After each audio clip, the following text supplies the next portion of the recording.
Les appels à la désescalade, les violences continuent de plus belle au Proche-Orient. L'armée israélienne a lancé encore une fois une nouvelle offensive terrestre sur la ville de Gaza. Tout ça a dit alors qu'une commission d'enquête de l'ONU conclut qu'Israël commet un génocide. Et Julie, ce n'est pas la première fois que le gouvernement israélien et son armée est ciblé de telles accusations. Plusieurs ONG ont accusé Israël de commettre un génocide depuis pratiquement 2 ans. On pense à Médecins sans frontières, l'ONG israélienne B'Tselem, Human Rights Watch et Amnesty International.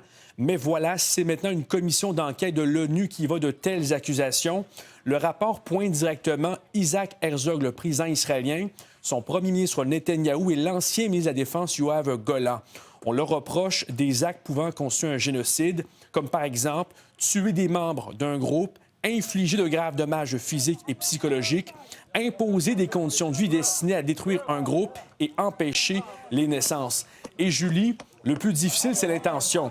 Et ce qu'on dit, selon les enquêteurs, en se basant sur des déclarations d'actuels ministres israéliens, l'offensive israélienne viserait délibérément à anéantir la population palestinienne, ce que rejette encore une fois le gouvernement israélien. Je vous laisse entendre le secrétaire général des Nations unies, Antonio Guterres. What happens in Gaza today is horrendous.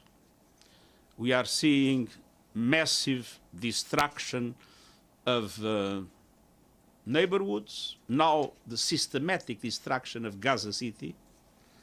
We are seeing massive killing of civilians. Et a dit, on estime qu'il y a environ 20 000 enfants qui ont perdu la vie à Gaza. Oui, quelques jours du 7 octobre 2023 qu'on est sur le point de souligner. 20 000 enfants ont perdu la vie depuis bientôt 2 ans et ce bilan risque assurément d'augmenter parce que selon ce que nous dit l'UNICEF aujourd'hui, 26 000 enfants à Gaza nécessitent un traitement urgent contre la malnutrition aiguë. Je suis entendre un responsable de l'UNICEF. Humane to expect nearly 500,000 children battered and traumatized by over 700 days of unrelenting conflict to flee one hellscape to end up in another. Child malnutrition in Gaza is spiraling.